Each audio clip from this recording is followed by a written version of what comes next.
Assalamualaikum warahmatullahi wabarakatuh dan selamat sejahtera diucapkan kepada semua. Baiklah, hari ini kita akan belajar satu lagi kemahiran untuk menukarkan ayat. Kalau sebelum ni, dalam video sebelumnya, siapa yang belum tengok, boleh tengok balik. Okey, video cikgu yang keempat iaitu berkaitan dengan kaedah menukarkan ayat biasa kepada ayat songsang. Tapi kali ini kita akan buat satu lagi, kita akan tengok satu lagi kaedah penukaran ayat tapi hampir sama dan selalu dikelirukan oleh murid-murid iaitu menukarkan ayat aktif ke pasif. Dia tak sama macam ayat songsang. Okey, di mana perbezaan dia? Perbezaan dia sangat jelas, nanti cikgu akan tunjukkan. Okey, kali ini kita akan bincangkan tentang kaedah untuk menukarkan ayat aktif kepada ayat pasif. Penukaran ayat aktif pada ayat pasif ni sangat popular dalam SPM. Jadi mesti kena kuasai kaedahnya. Baiklah, ini contoh yang cikgu boleh bagilah. Ini contoh yang cikgu boleh bagi berkaitan kaedah untuk menukarkan ayat aktif kepada ayat pasif. Baik, asasnya kita perlu tahu bentuk ayat aktif tu dulu, bentuk ayat pasif dan aktif, baru kita tahu macam mana kita nak tukarkan dia. Okey, baik. Sebenarnya untuk ayat aktif, cikgu bagi satu ayat di sini. Amran mengambil buku yang berwarna merah. Asasnya, dasarnya sebenarnya ayat aktif mesti dimulakan dengan subjek dan diakhiri dengan objek. Dia macam tu. Dia ada subjek, dia ada objek. Berbanding dengan sebelum ni, siapa yang belum tengok video cikgu sebelum ni, boleh rujuk video cikgu yang keempat iaitu ayat songsang. Kita membincangkan di atas subjek dan predikat. Tapi kali ini kita bincangkan di antara subjek dengan objek. Sangat penting untuk kita tahu subjek dan objek untuk kita tahu kaedah penukaran dia. Sebab ada 3 kaedah penukaran dia. Ada 2 kaedah penukaran ayat aktif dan ayat pasif. Baik, kita tengok dulu. Jadi, kalau ikut pada Amran mengambil buku yang berwarna merah, ayat ini, dia ada 3 bahagian. Amran sebagai subjek, mengambil sebagai kata kerja, dan buku yang berwarna merah adalah objek. Jadi ada 3 bahagian di situ. So, cikgu dah bezakan mengikut warna. Amran sebagai warna merah, kata kerja sebagai warna hijau, dan orange sebagai objek. Bagaimana pula dengan ayat pasif? Kalau ayat pasif dia terbalik, iaitu dia mesti bermula dengan objek.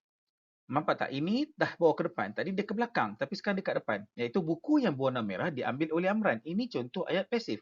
Maksudnya di sini ialah ayat kotak yang berwarna oranye telah dikedepankan. Kita masih kekalkan yang hijau dan bawa yang merah ke belakang. Macam tu. Dia tukar kedudukan di antara objek dan subjek. Itu saja. Tak apa. Setakat ni faham ini dulu. Bentuk ayat aktif ialah subjek berada di depan. Untuk ayat pasif, objek berada di depan. Atau kita kalau dalam bahasa-bahasa mudah ialah subjek itu ialah pelaku.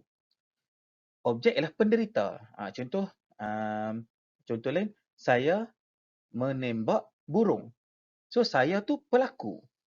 Siapa penderita? Penderitanya ialah burung. Saya menembak burung. Burung tu yang menerima kelakuan pelaku tu. Okey, kita teruskan. Okey, sebelum kita mengenali kaedah menukarkan ayat aktif pada ayat pasif, kita perlu tahu benda basic dulu. Asasnya ialah kata ganti nama diri. Kalau murid-murid tak boleh menguasai kata ganti nama diri, murid-murid takkan dapat buat soalan ayat aktif dan pasif. Mesti kena kuasai kata ganti nama diri. Baiklah. Cikgu bagi satu gambaran. Gambarannya ialah perbincangan di antara Aminah dengan Sulaiman. Aminah sedang bercakap dengan Sulaiman. Asalnya di sini, ingat, Aminah yang bercakap. Hanya Aminah sahaja yang bercakap. Orang lain tak bercakap. Orang lain tak bercakap. Hanya Aminah saja bercakap. Baiklah, Aminah bercakap. Aminah akan menggunakan, contoh Aminah pergi makan-makan dengan Sulaiman. Jadi Aminah nak memesan makanan. So Aminah akan menggunakan perkataan macam ni. Aku nak makan. Saya nak makan. Hamba rasa hamba nak makan. Patik rasa patik nak makan. Beta rasa beta nak makan. Kami rasa kami nak makan. Kalau Aminah datang dengan kawan-kawan dia yang lain lah. Kita rasa kita nak makan. Contohnya, Aminah bercakap bagi pihak Sulaiman. Apa saja yang melibatkan diri Aminah, menggunakan kata ganti diri yang melibatkan diri Aminah, semua tu dikira yang pertama. Kata ganti diri yang pertama. Maksudnya saya, hamba, aku, patik, beta, kami, kita. Itu semua kata ganti diri yang pertama. Sebab kita anggap macam ni. Apa saja melibatkan diri kita sendiri, diri kita, diri Aminah, kita yang bercakap, mesti jadi orang yang pertama. Kita mesti mengutamakan diri sendiri. Kemudian, selepas kita Aminah meminta order untuk diri sendiri, dia mesti akan minta order untuk Sulaiman, betul? Bila nak minta order untuk Sulaiman, dia mesti akan bertanya Sulaiman nak makan apa, betul? Jadi Aminah akan guna perkataan-perkataan ni. Anda nak makan apa? Kamu nak makan apa? Awak nak makan apa? Engkau nak makan apa? Tuan hamba nak makan apa? Kalian nak makan apa? Kamu semua nak makan apa? Kata Sulaiman ni raja, tuanku nak makan apa? Macam tu. Jadi apa saja yang Aminah bercakap bagi pihak Sulaiman tu dianggap sebagai kata ganti diri yang kedua.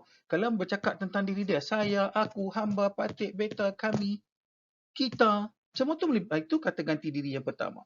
Kalau Sulaiman pula, anda, kamu, awak, tuan hamba, kalian, kamu semua, tuanku, itu semua kedua. Sebab melibatkan orang depan, orang yang diajak bercakap saja. Sulaiman saja. Tak melibatkan diri Aminah. Okey. Tiba-tiba, Aminah ternampak ada seorang lalu di tepi. Ada orang ketiga lalu. Tapi tak duduk dengan kita. Tak duduk dengan Aminah, tak duduk dengan Sulaiman. Dia duduk di luar perbincangan ni. Jadi, ini adalah yang ketiga. Beliau, baginda, dia, mereka, Ali, kalau nama orang. Pengetua, kalau nama jawatan. Oren, kalau ada nama binatang. Atau apa saja, selain daripada aku, saya, hamba, patik, beta, kami, kita. Anda, kamu, awak, engkau, tuan, hamba, kalian, kamu semua, tuanku. Selain daripada cikgu sebut yang bawah-bawah ni, selain daripada yang dua ini, semuanya nombor 3. Selain daripada 1 dengan 2, semua yang nombor 3. Itu je mudah. Selain daripada aku, saya, hamba, patik, beta, kami, kita, anda, kamu, awak, engkau, tuan hamba, kalian, kamu semua, tuanku. Selain daripada itu, semua nombor 3. Untuk lebih faham, senang cerita. Kalau banyaklah cikgu nak hafal, macam mana cikgu? Kalau banyak sangat nak hafal, okey, senang. Gambarkan cerita. Gambarkan macam cikgu cakap tadi. Oh, adakah mereka tu termasuk antara kita berdua? Tak, mereka nombor 3 cikgu. Then, nombor 3 lah. Dia nombor 3. Baik, kita teruskan. Okey, kita teruskan. Kenapa pentingnya untuk kita tahu tentang kata ganti nama diri? Kenapa kita perlu sangat tahu tentang kata ganti nama diri? Sebab dia akan membezakan di antara cara kita mempasifkan dia. Cara kita nak pasifkan tu. So, kata ganti nama diri pertama mesti melibatkan Aminah saja ataupun Aminah dan Sulaiman. Kata ganti nama diri kedua mesti melibatkan Sulaiman tanpa melibatkan Aminah. Tapi masih bersembang lah. Kalau kata ganti nama diri ketiga adalah orang lain selain daripada Aminah dan Sulaiman. Okey, baik. Cikgu teruskan. Jadi secara kerumusannya ini yang cikgu boleh bagi tahu lah. Kata ganti nama diri pertama ada macam ni. Kata ganti nama kedua ada macam ni. Dan kata ganti nama ketiga macam ini. Ini saja. Nak tahu tentang kata ganti nama diri ketiga? Selain daripada kata ganti nama diri pertama dan kedua tu, semua kata ganti nama diri ketiga. Kamu ada banyak pilihan lah. Sama ada kamu nak hafal atau kamu faham betul-betul. Macam mana pembahagian kata ganti nama diri seperti mana yang cikgu tunjuk tadi. Baik. Dalam keadaan ini, kenapa kita perlu tahu tentang kata ganti nama diri? Sebab hanya kata ganti nama diri ketiga sahaja yang boleh menerima di oleh selepas pempasifan. Selepas pasif, hanya kata ganti nama diri ketiga saja yang boleh menerima di oleh. Contoh macam ni. Okey. Dia telah mengambil pen itu. Ini kata ganti nama diri ketiga sebab dia orang yang ketiga. Orang luar. Bukan orang yang diajak berbincang. Kita bukan Aminah, bukan Sulaiman. Dia orang yang ketiga. Dia. So, dia telah mengambil pen itu. Jadi, apabila kita mempasifkan dia, kita bawa pen itu ke depan, dia tu ke belakang, jadi dia akan jadi macam ni. Pen itu, pen itu telah diambil oleh dia. Nampak? Dia dah mula kat belakang. Tadi dia kat depan, sekarang dia kat belakang. Tapi, ni, kamu jangan cikgu kuningkan ni. Perasan tak? Diambil oleh. Kalau diambil oleh ni, hanya boleh dibuat atau dilakukan semasa kita menggunakan kata ganti nama diri ketiga saja. Abu, Ali, Ahmad, pengetua, Oren, apa lagi? Perkara-perkara yang selain daripada nombor 1 dan nombor 2. Hanya kata ganti nama diri ketiga sahaja yang boleh terima di oleh. Itu kena faham. Okey, bagaimana pula dengan kata ganti diri pertama dengan kedua? Okey, contoh cuba kat sini. Ni kata ganti diri pertama. Saya melibatkan Aminah seorang. Saya kan tadi? Saya. Kamu pegang dada kamu. Saya. Okey. Saya telah mengambil pen itu. So, saya berada di depan. Pen berada di belakang pen itu. Jadi, kita tukar tempat. Pen itu, kalau sepatutnya yang pemahaman kita tadi, pen itu telah diambil oleh saya. Betul? Diambil oleh saya sebab saya perlu berada di belakang. Tapi untuk nombor 1, dia tak boleh berada di belakang. Dia mesti berada di tengah. Nampak? Kita letak di tengah. Pen itu sini. Saya dulu sini. Kemudian baru ambil. Kita kecilkan perkataan tu. Tadi diambil oleh. Tapi sekarang kita buang semua imbuhan dia. Ambil saja. Pen itu telah saya ambil. Pen itu telah saya ambil. Sama juga yang nombor 2. Kalau kamu nombor 2 kan? Kamu nombor 2 kan? So, kamu, kita ambil pen itu ke depan, bawa pen itu ke depan, bawa pen itu ke depan, telah kamu ni bawa ke tengah. Telah kamu ambil.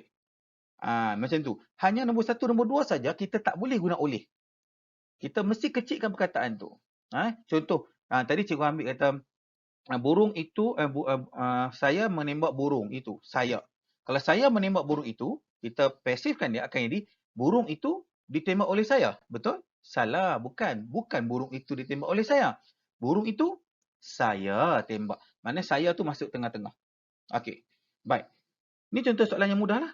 Bagaimana pula dengan soalan percubaan? Ini cikgu ambil percubaan dari negeri Johor yang telah mengeluarkan soalan baca petikan di dengan teliti, arahannya tukar ayat itu bergaris kepada ayat pasif tanpa mengubah maksud asal. Jadi kita tengok ada 3 ayat yang diberilah. Ada 3 ayat yang diberi. Okey, ada 3 ayat yang diberi. Okey, lulusan teknik dan vocational mempunyai peluang lebih luas untuk dapat pekerjaan. Okey, ini pula pelan pembangunan. Okey, pelan pembangunan pendidikan Malaysia telah 2001-2005 telah memberikan penekanan khusus mengenai keperluan TVET. Okey, ini okey, seterusnya ayat seterusnya kita tidak dapat menyangka kepentingan TVET pada anak muda. Okey, bila dapat saya soalan macam ni, benda pertama yang murid kena buat ialah kenal pasti subjek dia tu. Okey, ayat pertama, lulusan teknik dan vocational, lulusan teknik dan vocational. Lulusan teknik dan vocational TVET mempunyai peluang yang lebih luas untuk dapat pekerjaan. Lulusan teknik dan vocational TVET, adakah dia termasuk dalam nombor 1? Saya, hamba, patik, semua tu adakah? Tidak, dia tak masuk. Adakah nombor 2? Kamu, awak, kalian? Tidak juga. Bila bukan nombor 1, bukan nombor 2, dia mesti nombor 3. Bila nombor 3 maksud dia boleh menerima oleh, dioleh. Okey. Okey, selesai. Nombor 1.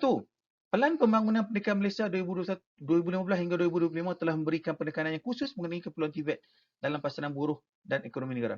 Pelan Pembangunan Pendidikan Malaysia adakah termasuk dalam nombor 1, nombor 2 atau nombor 3? Betul, nombor 3. Jadi kita kena jadikan dioleh. Kita tidak dapat menyangkal kepentingan TVET. Kita nombor apa? 1, 2 atau 3? Kita.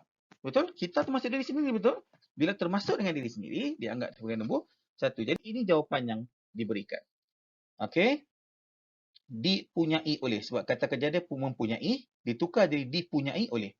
Peluang yang lebih luas untuk mendapat pekerjaan, kita ambil yang belakang, peluang yang lebih luas untuk mendapat pekerjaan, kita bawa ke depan. Dipunyai oleh. Mempunyai jadi dipunyai oleh. Sebab dia nombor 3, jadi boleh terima oleh kan? Dipunyai oleh, kemudian baru kita ambil lulusan. Baru kita ambil yang lulusan ni. Baru kita ambil lulusan teknik dan vocational tu letak dekat belakang. Okey, kita ambil yang lulusan teknik ni duduk kat belakang. Sama juga yang nombor 2 ni. Kata kerja adalah memberikan, kata kerja dia adalah memberikan. So jadi diberikan oleh. Sebab dia nombor 3. Jadi bawa yang depan ni, pelan pembangunan duduk belakang. Duduk di belakang. Berada di belakang. Yang belakang ni pula datang ke depan. Datang ke depan pula. Kita salin macam tu saja. Kita salin macam tu sahaja. Okey, nampak? Tapi nombor 3 ni dia pelik sikit. Sebab dia menggunakan kita. Kita nombor berapa? Kita nombor 1. Bila nombor 1, dia tak berada di belakang. Dia berada di tengah. Jadi, kita ambil juga yang paling belakang sekali, kita macam biasa. Yang paling belakang, kepentingan TVET ni bawa ke depan. Macam cikgu buat ni, kepentingan TVET ni bawa ke depan. Tidak dapat kita sangkal. Kita kecilkan perkataan sangkal tu. Buang imbuhannya. Kita jadi kita sangkal. Kalau tembak, kita tembak. Kalau ambil, kita ambil. Kalau sangkal, kita sangkal. Kalau tulis, kita tulis. Kita buang semua dia punya imbuhan. Kita ambil ayat dasar, kata dasar dia. Okey, kalau menggunakan kata ganti nama diri pertama dan kata ganti nama diri kedua. Apa-apa pun, murid-murid kena kuasai kata ganti nama diri pertama, kata ganti nama diri kedua, kata ganti nama diri ketiga. Itu kena kuasai. Baik, itu saja untuk kelas kita hari ini. Assalamualaikum warahmatullahi wabarakatuh.